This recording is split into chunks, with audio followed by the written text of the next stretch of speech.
السلام عليكم ورحمة الله وبركاته. ازيكم؟ عاملين ايه؟ يا رب تكونوا بخير. ان شاء الله النهاردة هنعمل اكلة بسيطة وسهلة، اتمنى تنول اعجابكم. طبعا احنا متفقين قبل كده ان كل ما نجيب فراخ او نذبح فراخ نعين الكبد والقوارص بتاعتها والجوانيح على جنب، نقوم نعمل من الفرخة اكتر من اكلة. فانا هنا عندي شوية من الكبد والقوارص من الفراخ اللي انا كنت بذبحها من البيت او من اللي انا كنت بشتريها من بره. هعمل هنا الكبدة بتاعتهم بطريقتين اتنين. اول طريقة قطعت كده الكبد والقوانص كل واحد لوحده في طبق لوحده، وهدبلهم بفلفل اسمر وكمون وكزبرة، وهسيبهم على جنب. هقلب فيها الكمون والكزبرة فيها كده واسيبها على جنب تتبل مع نفسها. تمام. ومعايا بصل ومعايا فلفل اخضر، ممكن تعملي فلفل الوان لو انت حابه في الطريقه دي بالشكل ده. الطريقه التانية اقطع برضو الكبد والقوانص بالطريقه دي، كل حاجه منهم على حده، وهسيبها زي ما هي كده، مش هتبلها باي حاجه ولا هضيف لها اي حاجه، بس البصله هنستخدمها في الطريقتين. تمام. هنجيب بقى الطاسه كده ونحط شويه من الزيت ونسيبها تشوح مع نفسها شويه، ومعلقه من الفلفل الاسمر، واسيبها تشوح كده مع نفسها شويه لحد ما تنزل ميتها وتشربها بالشكل ده. كده حطينا الفلفل الاسمر، سيبها بقى مع نفسها تنزل ميتها وتشربها، واشقلها كل شويه شويه ميه كده لحد ما القوانص تستوي تمام السوا. تمام بالشكل ده. هي كده دخلت في السوا، هنزل عليها ببصله، هشوح فيها البصله معاها شويه كده. ولو انا لقيت ان لسه القوانص ما استوتش، ممكن نديها كمان شويه ميه. هنزل بقى بالكبد بالشكل ده، ما اقلبش خالص، بس يا دوبك تفتيح كده، بس ان انا اوزعها على الوش القوانص بالشكل ده. وانزل بمعلقه فلفل اسمر برضو للتتبيل، وممكن انزل في الحاله اللي زي دي برضو بشويه من البصل. تمام.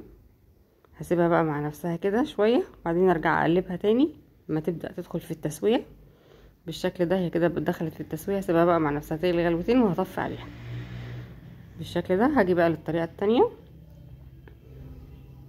كده. جبت القوانص برضو رفعتها على النار مع شويه من الزيت، هي متبله طبعا كزبره وكمون وفلفل اسمر. هسيبها تنزل ميتها وتشربها تمام بالشكل ده.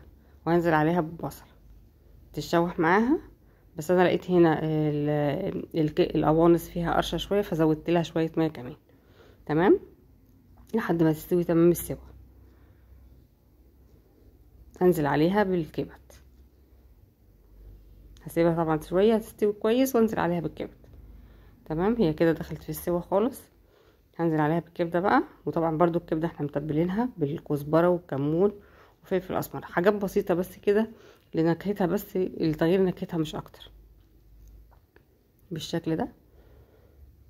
وهنزل عليها بالبصله تاني شويه كده، واروح نازله بالبصله هقلبها فيها، اسيبها تشوح معاها شويه، وبعدين انزل بالفلفل الاخضر. لو عندك فلفل الوان حطي فلفل الوان، عايزه تحطي قرن فلفل حامي، حاجات بسيطه كده حطي حسب ما انتي حابه.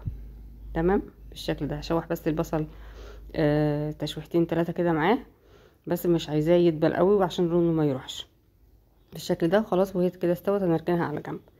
هنيجي بقى هنقدم معاها مكرونه محمره. فانا كده هحط كميه المكرونه اللي انا عايزاها مع شويه من الزيت على النار، وهحمرهم بالشكل اللي حضراتكم شايفينه ده. تمام.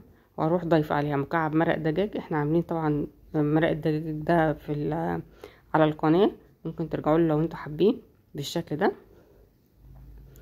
هنقلبه كويس، وبعدين احنا مجهزين عصير طماطم. هننزل بقى بعصير الطماطم اللي احنا مجهزينه للمكرونه بالشكل اللي حضراتكم شايفينه ده. هننزل بكميه حلوه من العصير عشان تبقى لونها احمر وحلو، وبعدين اديها ازودها المرقه بتاعتها المناسبه لها، واسيبها لحد ما تستوي. ونيجي بقى للتقديم مع سلطه مع شويه بطاطس محمره وبألف هنا وشفا يا رب للي كل، وبألف هنا وشفا للي يعملها باذن الله. اتمنى انها تنول اعجابكم. اكله بسيطه سهله من فرخه، عملنا اكتر من اكله فيا رب تنول اعجابكم الطريقة. ودي شيء من انواع الاقتصاد اللي المفروض كلنا نشتغل عليه اليومين دول بسبب الظروف المادية الموجودة حاليا. الاكلة بسيطة وحلوة وبتأكل كويس، ومعها عيش بلدي، شوية سلطة، بطاطس. اتمنى ان ينول اعجابكم، والى اللقاء في فيديو جديد.